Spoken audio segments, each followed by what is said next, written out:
Please subscribe our channel and press the bell icon for more informative videos. Thank you. Bismillahirrahmanirrahim. Assalamu alaikum dear students. Mrs. Umme Kulsum Nafisa, Assistant Professor Chemistry from Government Degree College Women's Satellite Bahawalpur is here. Dear students, आज की हमारी video के दो हिस्से हैं। पहले हिस्से में हम देखेंगे Islamia university Bahawalpur inorganic chemistry का पेपर पैटर्न और सिलेबस, और सेकेंडली हम देखेंगे chapter number 3 acid base equilibria के पिछले 5 साल पेपर्स में जो क्वेश्चंस ज़्यादा आए हैं, यानी शॉर्ट क्वेश्चंस और लॉन्ग क्वेश्चंस, उनको हम देखेंगे। चलिए स्टार्ट करते हैं। सबसे पहले हम देखते हैं आपका पेपर पैटर्न। इनऑर्गेनिक केमिस्ट्री के पेपर में आपने टोटल जो क्वेश्चंस हैं वो करने होते हैं 5। इसके कितने मार्क्स हैं? 40 मार्क्स हैं। इसके 3 घंटे का पेपर है। हर क्वेश्चन के 8 नंबर हैं। पहला क्वेश्चन कंपलसरी है, ये आपको नज़र आ रहा होगा। पहला क्वेश्चन कंपलसरी है। इसके 2 हिस्से होते हैं। एक होता है fill in the blanks, 4 number उसके होते हैं, और दूसरा पार्ट जो है उसमें शॉर्ट क्वेश्चंस होते हैं। वो 4 भी हो सकते हैं, 1-1 नंबर का एक, या फिर वो 2 हो सकते हैं, सिर्फ 2-2 नंबर के 2। तो 2 हिस्से हुए कंपलसरी क्वेश्चन के, यानी एक हुआ फिल इन दी ब्लैंक्स और दूसरा हो गया शॉर्ट क्वेश्चंस। ये आपने लाजमी करना होता है, ठीक है। उसके बाद आ जाते हैं हम, टोटल इसमें क्वेश्चन होंगे 8। अब आ जाते हैं हम इसका सेक्शन नंबर 1। सेक्शन नंबर 1 में 3 क्वेश्चंस दिए हुए हैं, जिसमें से आपने एक लाजमी करना होता है। इसी तरह सेक्शन नंबर 2 जो है, इसमें 4 क्वेश्चंस होते हैं, ठीक है। यहाँ पे आपको नज़र आ रहा है, और ये सेक्शन नंबर 2 और ये सेक्शन नंबर 1। अब सेक्शन नंबर 1 जो है, इसमें 3 क्वेश्चंस दिए गए होते हैं टोटल 8 क्वेश्चंस में से, और जो सेक्शन नंबर 2 है उसमें 4 क्वेश्चंस होते हैं 8 क्वेश्चंस में से। अब आपने करना क्या होता है कि आपने पहला क्वेश्चन लाजमी अटैम्प्ट करना होता है, वो कंपलसरी है। फिर आपने सेक्शन 2 और सेक्शन 1 में से एक क्वेश्चन लाजमी करना होता है। पीछे बच गए 2 क्वेश्चंस, वो दोनों क्वेश्चंस आप किसी एक सेक्शन में से भी कर सकते हैं, यानी क्वेश्चन 1 या सेक्शन 1 या सेक्शन 2 में से, या वो एक क्वेश्चन आप दोनों सेक्शन में से कर सकते हैं। ये आप पे डिपेंड करता है। अब हम देखते हैं कि ये जो हमारे 2 सेक्शंस थे पेपर में, उनमें कौन कौन से चैप्टर्स शामिल हैं, यानी इस्लामिया यूनिवर्सिटी बहावलपुर का इनऑर्गेनिक केमिस्ट्री का जो सिलेबस है उसमें कौन कौन से चैप्टर्स शामिल हैं। तो आइए देखते हैं। हमारा सेक्शन 1 जो है उसमें 3 चैप्टर्स हैं, और सेक्शन 2 में भी 3 चैप्टर्स हैं। सेक्शन 1 के जो 3 चैप्टर्स हैं उसमें पहला चैप्टर है periodic classification of elements and periodic table. इसमें क्या क्या शामिल है? इसमें मॉडर्न पीरियोडिक टेबल है, पीरियोडिक प्रॉपर्टीज़ जैसे atomic radii, ionic radii, ionisation potential, electron affinities and electronegativities, redox potential, elementary treatment यानी electrochemical series and its applications, ये सब कुछ आप पढ़ चुके हैं। उसके बाद सेकंड चैप्टर है केमिकल बॉन्डिंग। केमिकल बॉन्डिंग में आपने nature and type of chemical bonds, ionic and covalent and coordinate, theories of chemical bonding यानी VBT, MOT और वेस्पर थ्योरीज, और interpretation of shapes of inorganic molecules on the basis of VBT and VSEPR and hybridisation. Third chapter जो है वो है acid base equilibria. इसमें है general concept of acid and bases including soft and hard acid base concept, relative strength of acids, trends in acidities, significance of pK, pH and buffers. अब आ जाते हैं सेक्शन 2 की तरफ। सेक्शन 2 के भी 3 चैप्टर्स हैं। पहला चैप्टर है chemistry of P block elements, second chapter है ज़ीरो ग्रुप एलिमेंट्स, और थर्ड चैप्टर है ट्रांजिशन एलिमेंट्स। पहले हम देखते हैं chemistry of P block elements. इसमें कौन कौन से चैप्टर्स शामिल हैं? इसमें डिवाइड किया गया है इस चैप्टर को, यानी हमारे जो ग्रुप्स हैं पीरियोडिक टेबल के, boron family, carbon family, nitrogen and phosphorus, oxygen and sulphur and halogens, यानी जो 7 ग्रुप्स हैं हमारे पीरियोडिक टेबल के, उनको 1 बाय 1 स्टडी किया गया है। जैसे boron and aluminium, carbon and silicon, nitrogen and phosphorus, oxygen and sulphur and halogens, ये 5 सब चैप्टर्स हैं। यानी पहला चैप्टर जो था सेक्शन 2 का chemistry of P block elements. उसके बाद है zero group elements. Zero group elements में जैसा कि नाम से जाहिर है, इसमें discovery of inert gases, separation and isolation, chemistry of xenon fluorides, reactivity, bonding and structure of xenon compounds, commercial utilization of inert gases, ये भी हम पढ़ चुके हैं। उसके बाद लास्ट चैप्टर है थर्ड चैप्टर यानी सेक्शन 2 का ट्रांजिशन एलिमेंट्स। अब हम देखेंगे हमारी वीडियो का जो सेकंड पार्ट है, उस पर हम ये देखेंगे कि पिछले 5 सालों में chapter number 3 acid base equilibria में से कौन कौन से सवाल शॉर्ट क्वेश्चंस और लॉन्ग क्वेश्चंस के तौर पर रिपीटेडली आए हैं। जी स्टूडेंट्स, ये हमारे chapter acid base equilibria chapter number 3, उसमें जो पिछले 5 सालों में पेपर में शॉर्ट क्वेश्चंस आ चुके हैं वो देखें वो कौन कौन से हैं। पहला क्वेश्चन है कि write a short note on soft acids and hard bases, यानी soft acids and soft bases, hard bases and hard acids, इनमें से आपको 2 दिए गए हैं और हर एक जो है वो 2-2 नंबर का है, यानी write a short note on soft acids and hard bases. ठीक हो गया। उसके बाद what are SHAB acids, give examples, ये आपको 2 दफ़ा पिछले 5 साल पेपर्स में आ चुका है। शैब एसिड से क्या मुराद है, यानी सॉफ्ट एंड हार्ड एसिड्स। ठीक है, शैब एसिड्स में कौन से आएंगे, सिर्फ soft and hard acids. Give example, साथ में आप इनकी एग्जांपल्स देंगे। उसके बाद what is an amphoteric species, briefly describe this behaviour, इसमें आप बताएंगे, ये 2 नंबर का आया हुआ है शॉर्ट क्वेश्चन में।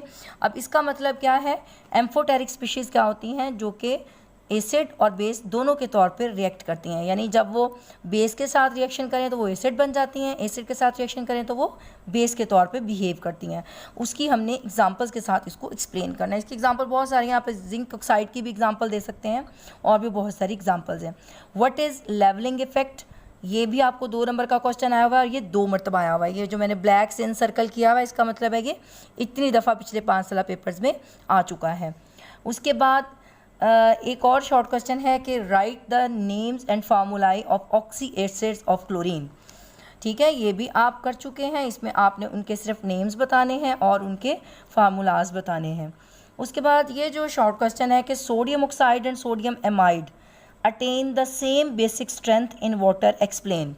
अब ये 2 नंबर का आया हुआ है ये सवाल पेपर में शॉर्ट क्वेश्चन। अब इसका क्या आंसर होगा, अब आप ये आपका जो इनऑर्गेनिक केमिस्ट्री की जो बुक है जो आप पढ़ते रहे हैं सारा साल, उसमें लेवलिंग इफ़ेक्ट वाले में अगर आप देखेंगे तो उसी में ये दिया हुआ है लास्ट में करके, उसको आप देख सकते हैं। मैं भी आपको थोड़ा सा एक्सप्लेन कर देती हूँ। अब हम कहते हैं कि जो वाटर के अंदर स्ट्रॉन्गेस्ट बेस है वो क्या है, OH नेगेटिव आयन यानी हाइड्रोक्साइड आयन। अगर कोई ऐसी बेसिस हों जो हाइड्रोक्साइड आयन से ज़्यादा स्ट्रॉन्ग हो तो वो पानी में जब हम उनको डालते हैं तो वो पानी के साथ रिएक्शन करके वो भी अल्टीमेटली OH नेगेटिव आयन्स ही दे देती हैं, जिससे उनकी स्ट्रेंथ लेवल हो जाती है। अगर सोडियम ऑक्साइड को हम वाटर में डिज़ोल्व करें तो वो बनाता है NaOH। अब NaOH आपको पता है डिसोसिएट हो जाता है Na पॉजिटिव और OH नेगेटिव में, यानी सोडियम ऑक्साइड ने वाटर के अंदर हाइड्रोक्साइड आयन दे दिया। इसी तरह जब आप सोडियम एमाइड को वाटर के अंदर डालेंगे तो जो एमाइड आयन है NH2- एमाइड आयन वाटर के साथ रिएक्शन करके अमोनिया बनाएगा NH3 और प्लस बनाएगा OH नेगेटिव हाइड्रोक्साइड आयन। अब आपको पता है हाइड्रोक्साइड आयन जो है वो स्ट्रॉन्गेस्ट बेस है वाटर के अंदर। अब चूंकि सोडियम ऑक्साइड ने भी हाइड्रोक्साइड आयन दिया और सोडियम एमाइड ने भी हाइड्रोक्साइड आयन वाटर के अंदर दिया, इसलिए दोनों की स्ट्रेंथ इक्वल होगी, दोनों की बेसिक स्ट्रेंथ सेम होगी। अब हम आ जाते हैं लॉन्ग क्वेश्चंस की तरफ। तो लॉन्ग क्वेश्चंस जो हैं वो यहाँ पर मैंने दिए हुए हैं जो रिपीटेडली पिछले 5 साल पेपर्स में आ चुके हैं। पिछले 5 साल पेपर से मुराद ये है कि 10 पेपर्स, यानी एक सालाना पेपर जो होता है और दूसरा जो सप्लीमेंट्री का पेपर होता है। यहाँ पर आप देख रहे हैं कि पहला क्वेश्चन है define electrochemical series and give its applications. ये 4 दफ़ा आया हुआ है। ठीक है, ये जो मैंने एनसर्कल किया हुआ है ब्लैक मार्कर से, इसका मतलब है कि इतनी दफ़ा पेपर में आ चुका है और ये बी पार्ट के तौर पे आता है, ए पार्ट या बी पार्ट, यानी एक पोर्शन होता है एक लॉन्ग क्वेश्चन का, यानी ये 4 नंबर का ही होगा और ये 4 मरतबा आ चुका है। इसमें आपने आप यूँ कर सकते हैं कि इसकी इलेक्ट्रोकेमिकल सीरीज़ की एप्लीकेशंस आपने इसमें लिखनी है। तो बाज़ औक़ात पूछा जाता है कि इम्पॉर्टेंट एप्लीकेशंस, तब आप इसकी 4 लिख दें। अगर उन्होंने कहा है कि ये नहीं बताया गया कि कितनी लिखनी है, तो फिर आप सारी ही लिख सकते हैं, लेकिन उनको ज़रा शॉर्ट करके नंबर के हिसाब से कि जितने उसके मार्क्स हैं। फिर एक क्वेश्चन है कि describe the Lowry Bronsted acid base theory. ये इस तरह से भी क्वेश्चन आ सकता है, या फिर discuss the protonic concept of acid and base with examples, also explain the term conjugate acid and acid base pair. अब ये जो क्वेश्चन है ये आपको 5 दफ़ा पिछले पेपर्स में आ चुका है, इससे आपको इसकी अहमियत का अंदाज़ा हो जाएगा। लॉरे ब्रोंस्टेड जो कॉन्सेप्ट है एसिड बेस का, उसको हम प्रोटोनिक कॉन्सेप्ट भी कहते हैं, क्योंकि इस थ्योरी के मुताबिक एसिड वो होता है जो प्रोटॉन देता है और बेस वो होती है जो प्रोटॉन को एक्सेप्ट करती है, इसलिए हम इसको थ्योरी को कहते हैं प्रोटोनिक एसिड बेस थ्योरी या protonic concept of acid and basis. ये 5 मरतबा आ चुका है। ये आपको सीधा सीधा भी पूछ सकते हैं कि Lowry Bronsted acid base theory क्या है, या आपको इस तरह से भी पूछ सकते हैं कि प्रोटोनिक कॉन्सेप्ट क्या होता है और कॉन्जुगेट एसिड बेस का एसिड बेस पेयर क्या होता है, उसको भी एक्सप्लेन करें।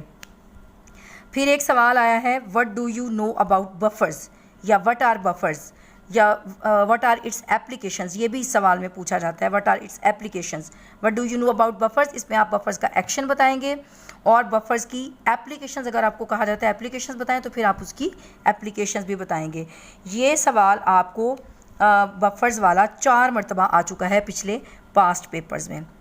उसके बाद फिर सवाल है कि discuss the relative order of acidic strength of oxy acids of chlorine, give example. ये पिछले सालों में 3 मरतबा ये क्वेश्चन आ चुका है। ऑक्सी एसिड्स ऑफ क्लोरीन, ये भी आपको बहुत डिटेल से मैं करवा चुकी हूँ जी। नेक्स्ट क्वेश्चन है कि डिस्क्राइब एप्लीकेशंस ऑफ शैब कॉन्सेप्ट।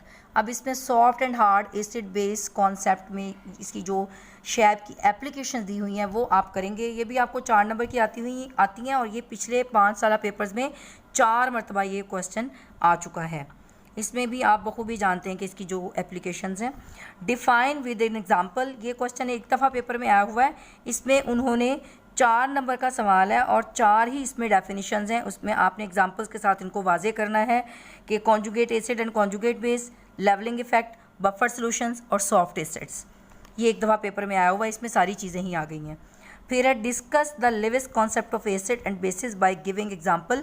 ये आपको इस तरह से भी आ सकता है या आपको यूँ भी एक दफ़ा आया हुआ है कि explain the term acid and base according to Lewis concept and Usanovich concept with the help of examples.